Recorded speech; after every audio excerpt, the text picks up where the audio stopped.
Mi nombre es Alicia Janet Rojas Mendoza. En la primera entrega se hizo análisis de la inflación. La inflación es el aumento generalizado y sostenido de los precios de los bienes y servicios existentes en el mercado durante un determinado periodo. En nuestro país, la inflación se mide a través de lo que se le denomina índice de precios al consumidor, IPC, que es una medida del costo de vida en una economía a partir de la evolución de los precios de los bienes y servicios que consumen típicamente los hogares. Esto lo hicimos a través de datos del DANE a partir de los últimos 5 años, lo que fue 2017, 2018, 2019, 2020 y 2021, haciendo una comparación de lo que fue en enero y diciembre de cada año.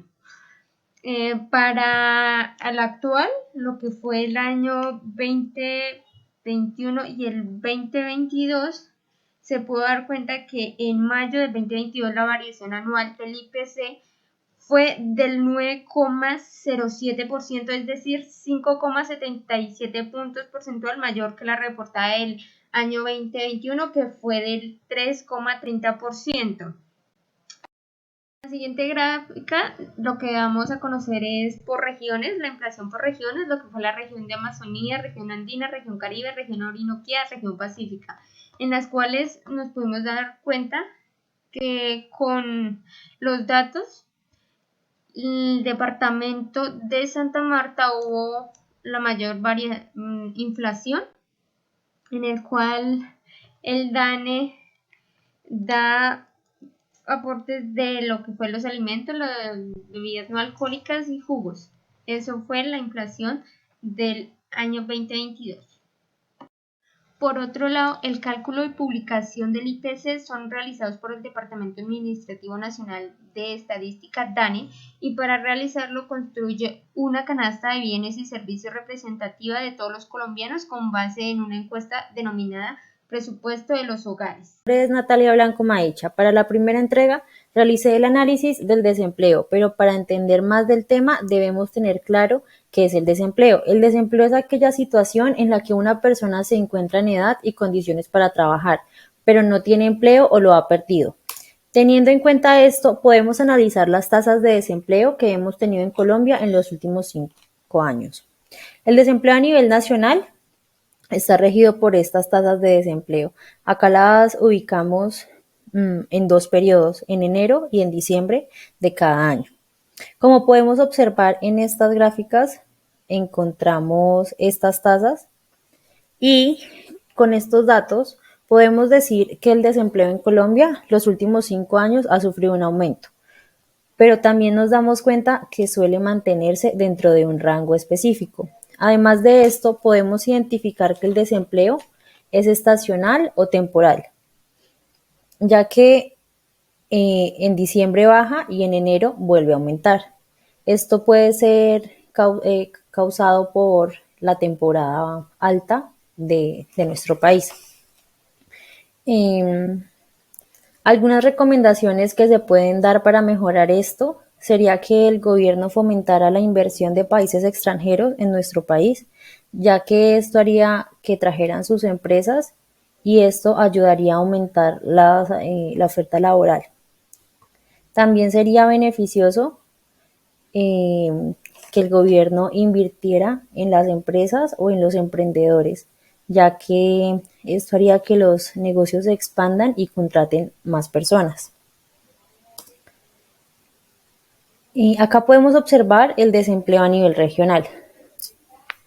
En esta tabla están las 5 regiones en las que vemos que Bogotá tiene una tasa de desempleo del 12,9%, la región central de Colombia del 12,2%, la oriental del 12%, la pacífica de 12,4% y el Caribe de 10,8%.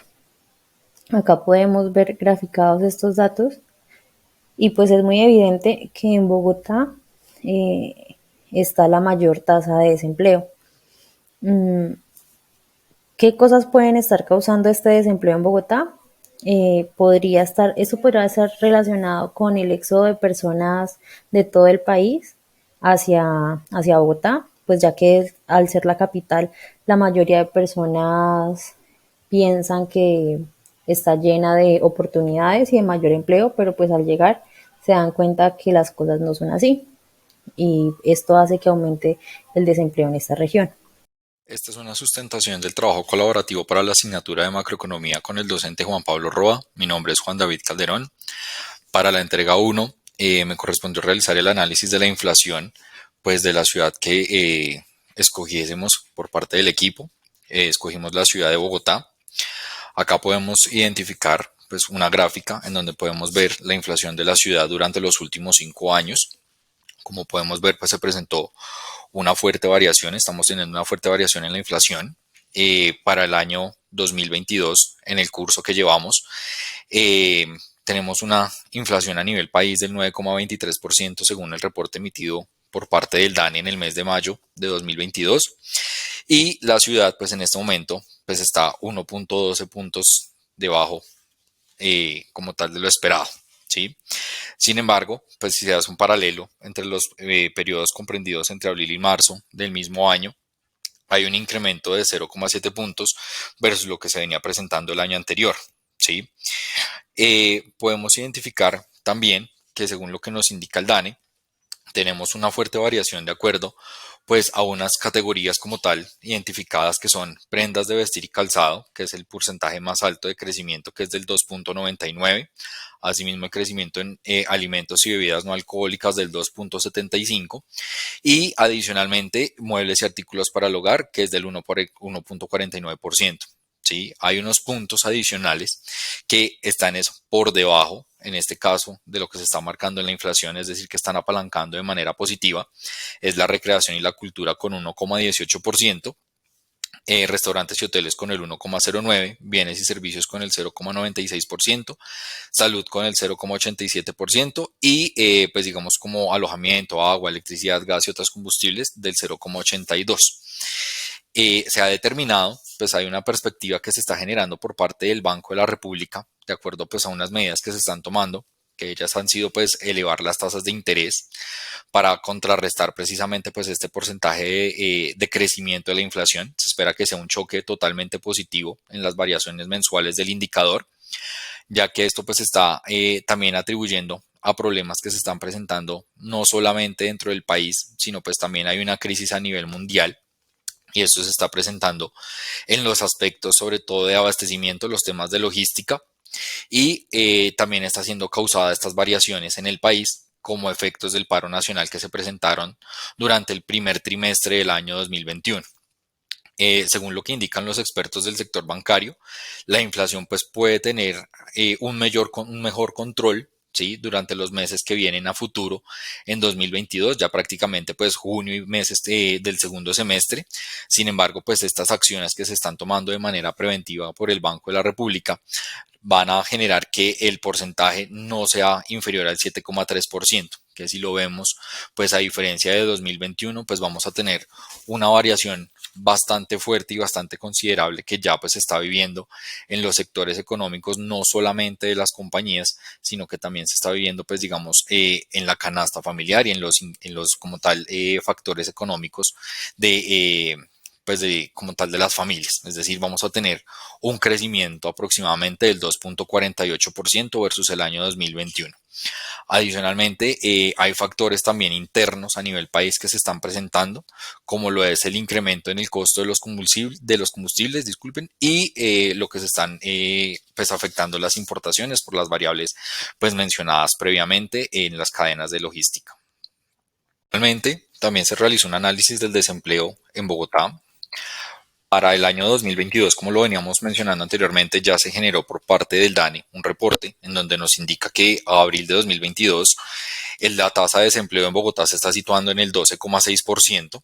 En este caso, pues a diferencia tal vez de la inflación, si vemos que la ciudad está presentando un incremento versus el nivel estándar a nivel país, estamos 0,5 puntos porcentuales por encima, siendo en este momento la ciudad número 13 a nivel nacional con la tasa más alta de desempleo. Adicionalmente, pues se identifica pues que hay una rápida evolución en este indicador, es decir, estamos teniendo una mejora como tal en la tasa de desempleo, es decir, está disminuyendo, dado que para el periodo entre enero y marzo de 2022 se estaba presentando una tasa de desempleo en la ciudad del 14,6%, es decir, tenemos una disminución de 2 puntos porcentuales. Simplemente pues en el siguiente mes transcurrido a la evaluación del primer trimestre, es decir, solamente en el mes de abril ya hubo un avance. Se ha determinado que hay factores clave o impactos positivos que se están presentando en estas cifras, acorde pues a medidas que se ha tomado por parte del gobierno nacional y también pues de acuerdo al proceso de reactivación económica que se está viviendo post pandemia, ya que pues se han tomado algunas determinaciones y medidas tanto por el sector público como privado, y es el retorno pues de muchas labores de forma presencial, esto pues con base en la medida que ha tomado también el gobierno, y es de como tal expedir un decreto en donde ya no hay obligatoriedad en el uso del tapabocas en espacios cerrados, que era pues uno de los mayores temores de los empresarios de volver, digamos, a la presencialidad.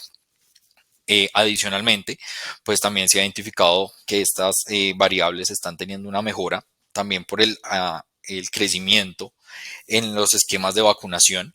Ya digamos que en este caso, para puntualmente la ciudad, pues están presentando un porcentaje superior al 70% de los esquemas, que era pues una de las condicionales del decreto para que pues una ciudad pudiese tener como tal esta eliminación del tapabocas.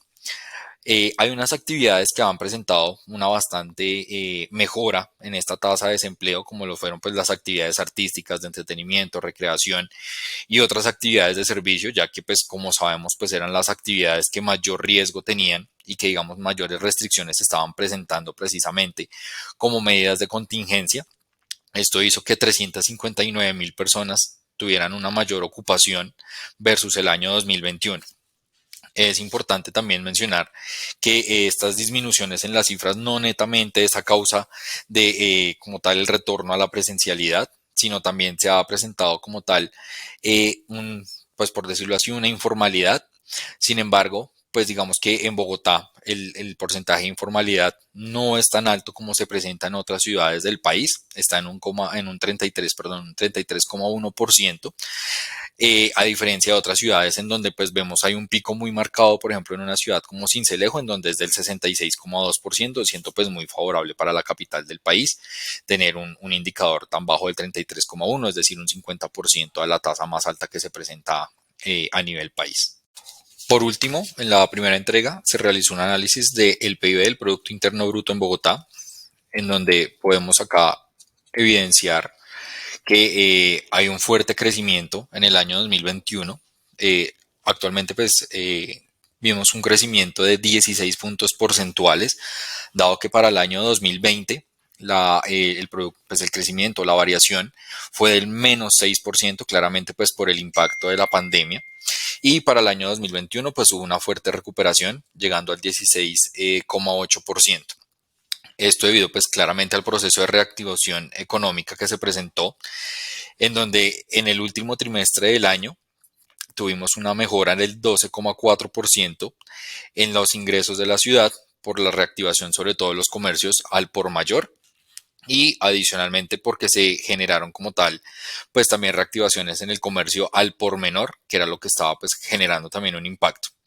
Se presentó la mayor participación debido a que los aforos fueron superiores al 75%, que fue lo que determinó pues el gobierno nacional con las medidas que se iban presentando, de acuerdo pues como tal a las evoluciones como tal de contagios, de fallecimientos y de ocupaciones de UCI. Se pudo llegar pues hasta un 75% de aforo de acuerdo a los establecimientos, permitiendo que el sector de restaurantes, gastrobares y actividades de entretenimiento pues pudieran empezar a retornar sus operaciones.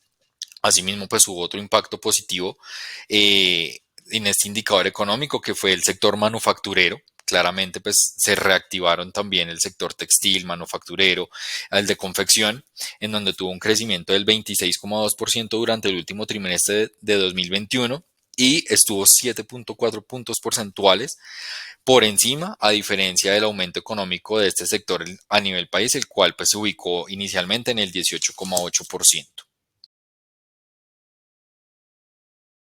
Tratar la curva IS. Esta curva nos muestra todas las combinaciones de renta y los tipos de intereses que logran un equilibrio en la economía. Esta de acá es la ecuación con la que vamos a poder resolver los ejercicios y graficar la curva. Esta Y que tenemos acá corresponde a la renta o al ingreso. La C es consumo, la I inversión y la G gasto. Esto tenemos que tenerlo muy en cuenta porque en los ejercicios pues es de vital importancia. Ok, vamos a resolver este ejemplo.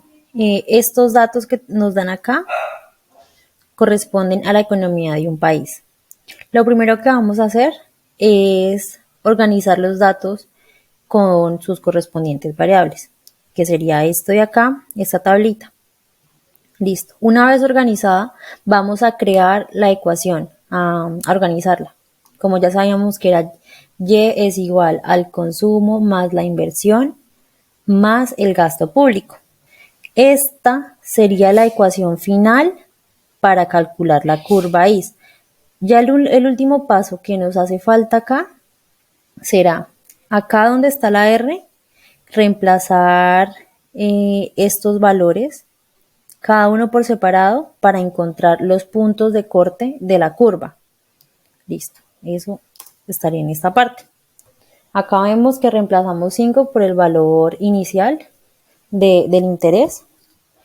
Resolvemos eso y nos daría 16.000, ok. Y acá tenemos el valor final del interés, que sería 15, el cual nos da 12.000. Listo. Esto nos sirve para graficar en esta parte. En esta parte tenemos una gráfica que dice que todo el mercado está en equilibrio. Entonces, digamos, si aquí nos vale 16.000, acá en este punto también nos va a valer 16.000. Si acá nos vale 12.000, acá también nos vale 12.000. Sabiendo esto, solamente vamos a hacer, digamos, este cuadradito aquí en los valores y pasamos unas gráficas, que serían estas de acá, unas líneas, que nos pasen sobre esos puntos que ya conseguimos. Listo. Como ya conseguimos esto, acá ya tenemos los dos puntos de corte. En este caso sí cambiarían. ¿Por qué? Porque acá vemos que los ejes serían Y y Y, que son completamente iguales, ¿cierto? Acá ya cambia, porque vemos que vamos a manejar R, que sería el interés, y Y, que es el consumo. Entonces, teniendo en cuenta el interés que nos dieron en el ejemplo, eso lo vamos a utilizar pues para encontrar los puntos.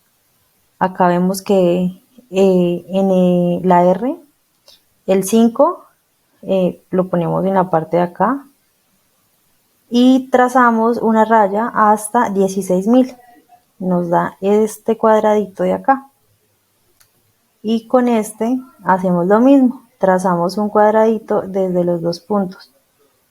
Con esos dos puntos, ¿qué pasa? Con esos dos puntos ya podemos graficar la curva I, que tiene que pasar por esos dos punticos. Y ya ahí logramos el equilibrio de este ejemplo.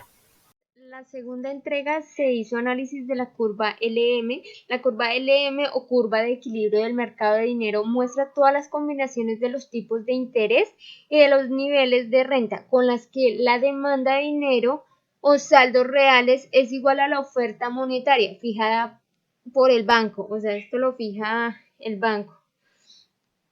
Por otro lado, nos damos cuenta aquí con un ejemplo cortico que nos dan la demanda de dinero, el precio, la oferta monetaria. La fórmula para calcular la curva LM es oferta de dinero sobre precio igual a demanda de dinero. Reemplazamos los valores, se da el desarrollo de las operaciones, que en este caso es 200 igual a 800 más 0,4 Y, que Y es el PIB, y 200, que es la tasa de interés que aplica. Y ya ahí nos da el resultado.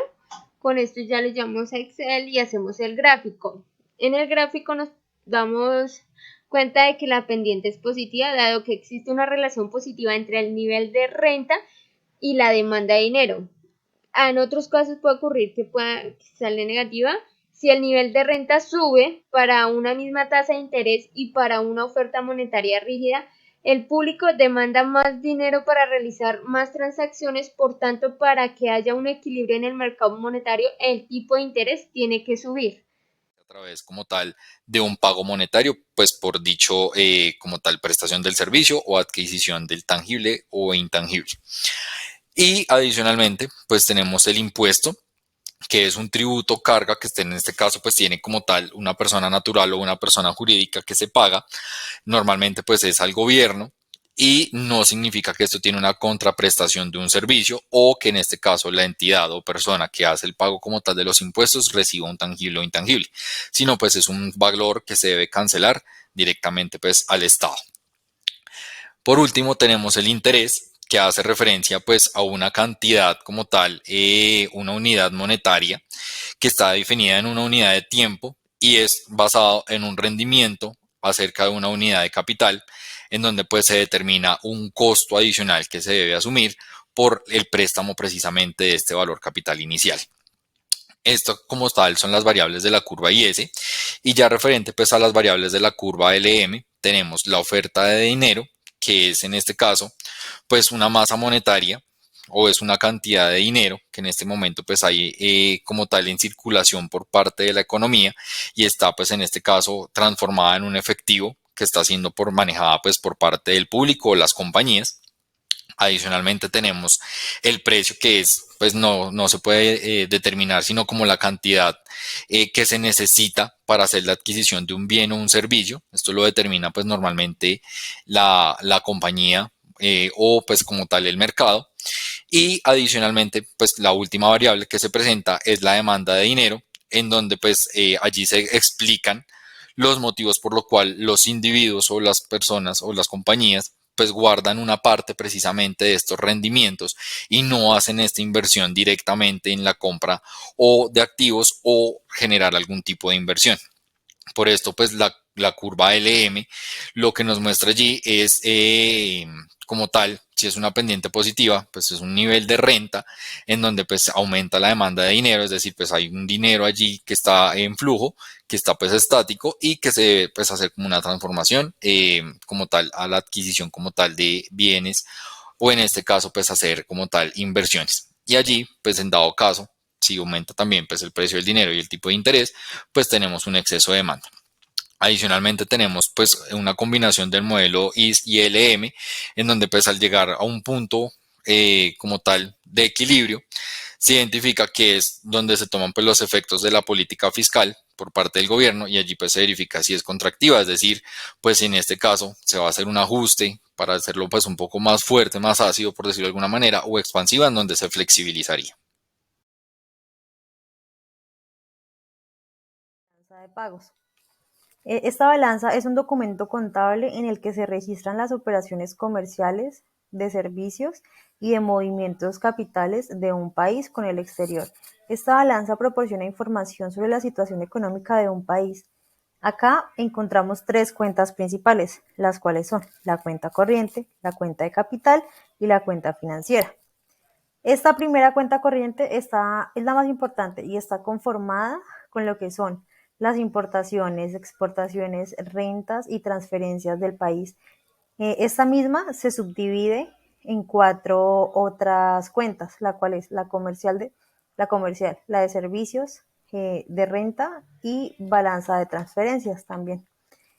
En la cuenta de capital podemos encontrar lo que son las ayudas que llegan del extranjero, la compra y venta de bienes que no son financieros, lo cual sería ya terrenos más que todo. Y por último, pero no menos importante, tenemos la cuenta financiera. Esta está conformada por los préstamos que se pide al extranjero y también por las inversiones o depósitos que se hacen en el país. A continuación vamos a desarrollar un ejemplo sobre cómo hacer una balanza de pagos. Listo. Tenemos en cuenta que esta es la información que nos dan y esto tenemos que organizarlo en este recuadro de acá. Los ingresos es la plata o el dinero que nos ingresa y los egresos es el dinero que sale. En esta parte de los saldos tenemos que a los ingresos restarle los egresos y nos da estos resultados. Listo, vamos a explicar un poquito más. Entonces, sabemos que las mercancías, como dice acá el enunciado, pues irían en esta parte. Dice exportaciones de mercancías. Es mercancía que sale de nuestro país, por lo tanto es dinero que nos ingresa a nosotros. Va acá, igual que las otras exportaciones de mercancías, pero a cobro aplazado. Va acá mismo, porque lo que decía, es dinero que nos entra y pues mercancía que sale.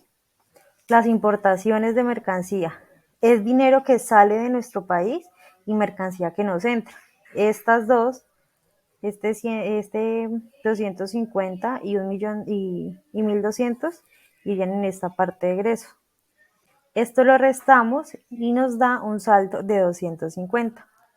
Seguimos por la parte de los servicios. En los servicios, ¿qué vamos a incluir? Lo que son los gastos. Entonces vamos a incluir en esta parte gastos de turistas extranjeros en el país. Por lo tanto, es dinero que nos entra, porque es dinero que los extranjeros se gastan en el país. Lo ponemos aquí en la parte de ingresos. Al ser dinero que los turistas gastan en el extranjero, sería dinero que sale. Entonces lo ponemos en la parte de egresos. Hacemos lo mismo, restamos y nos da 148. Ahora vamos con las rentas. En esta parte de rentas vamos a poner lo que son las inversiones. Acá en ingresos pondremos inversiones nacionales en el extranjero, porque es dinero que nos entra. Y acá los intereses de las inversiones extranjeras en el país, dinero que nos sale, que tenemos que pagar.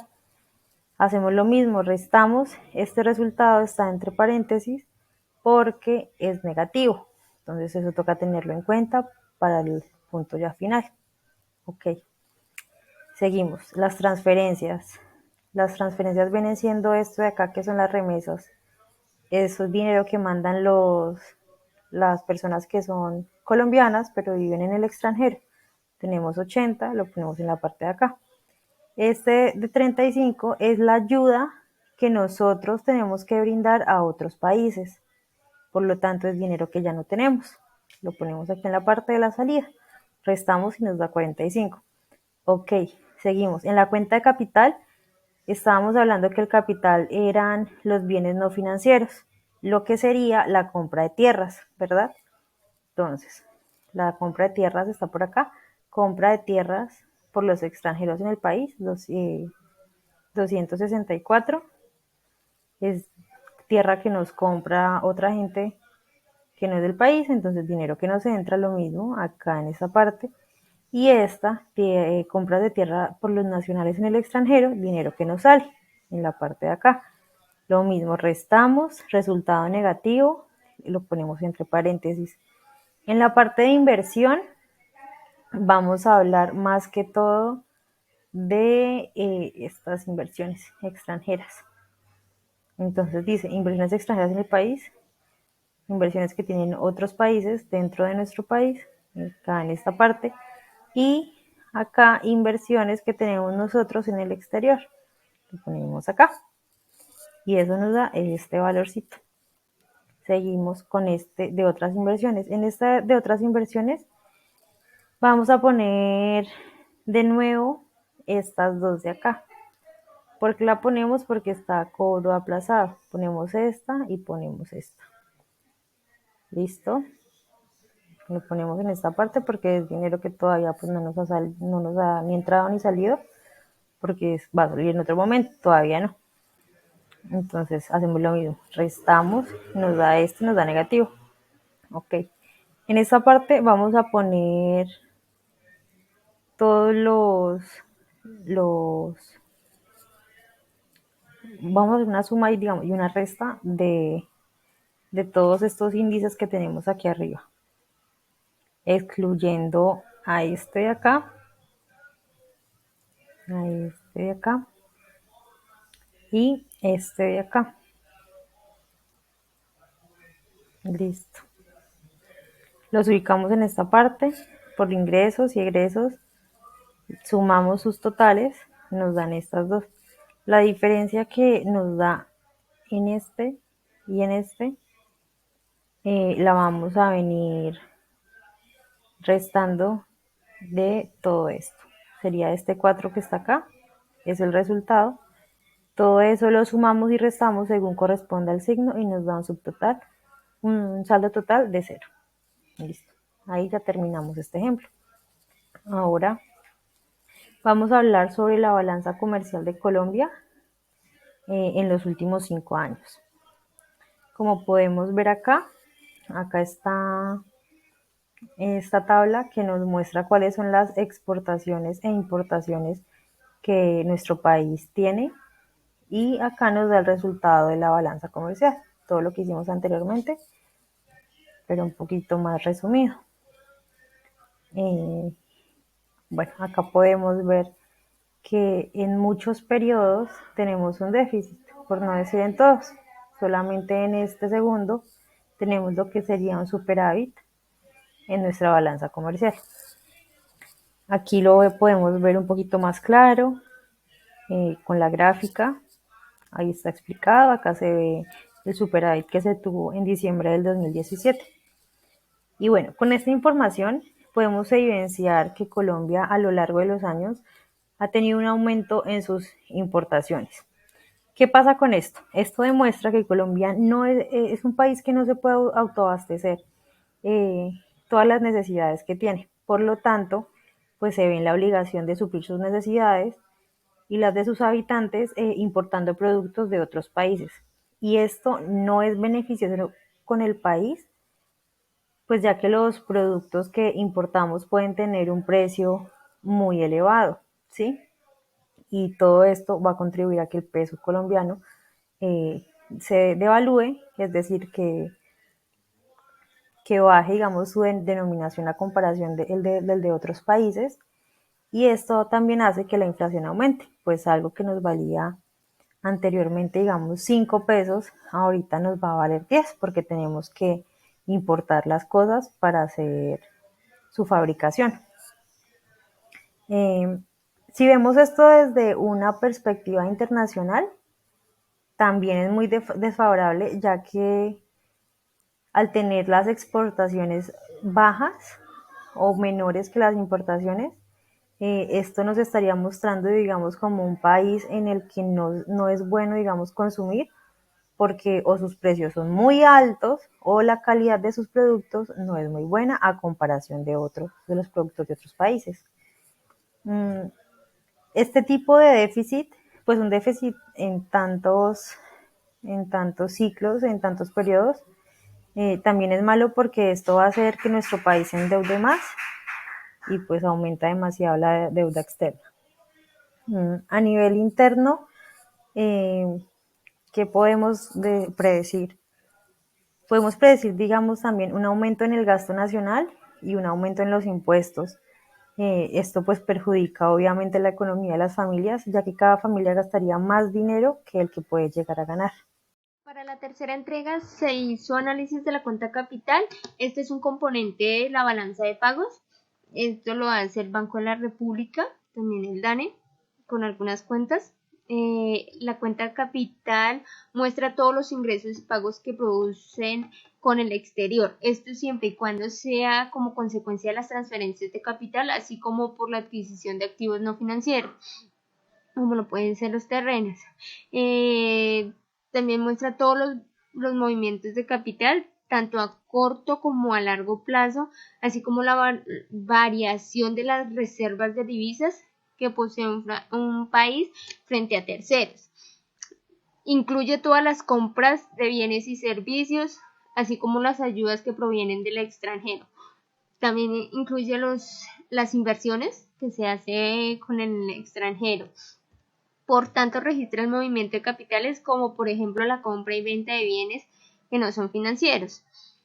La cuenta capital incluye unos elementos que estos están dados por el Fondo Monetario Internacional, FMI, que son los siguientes. transferencia de capital por cobrar y por pagar entre residentes y no residentes, la adquisición y disposición de activos no financieros no producidos entre residentes y no residentes. Por tanto, en línea con la disposición del FMI en su manual de balanza de pagos, estos elementos son los que incluyen dicha balanza. La balanza de capital, y la balanza de pagos son muy relacionadas.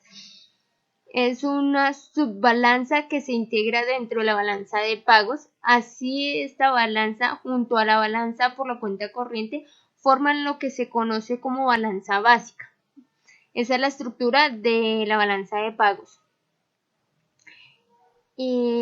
A veces puede ser negativa o positiva. Esto se debe que la balanza, como decimos en el inicio, muestra todos los ingresos y pagos que se producen con el exterior. Una de las consecuencias puede ser, por la adquisición de activos no producidos no financieros. Por tanto, cuando calculamos la diferencia entre los pagos realizados y los recibidos, el resultado final puede arrojar un saldo positivo o negativo. Siendo el saldo positivo, se produce lo que se conoce como superávit de capital, que eso ocurrió en el año 2020 porque se hizo una relación de 5 años, lo que fue el 2016, 2017, 2018 y 2019, en los que el 2016 hasta el 2019 vimos que hubo déficit de capital, que es a lo que se le llama cuando la balanza es negativa. En esta situación en la que el volumen de gastos en capital de un país es superior al de ingresos de capital.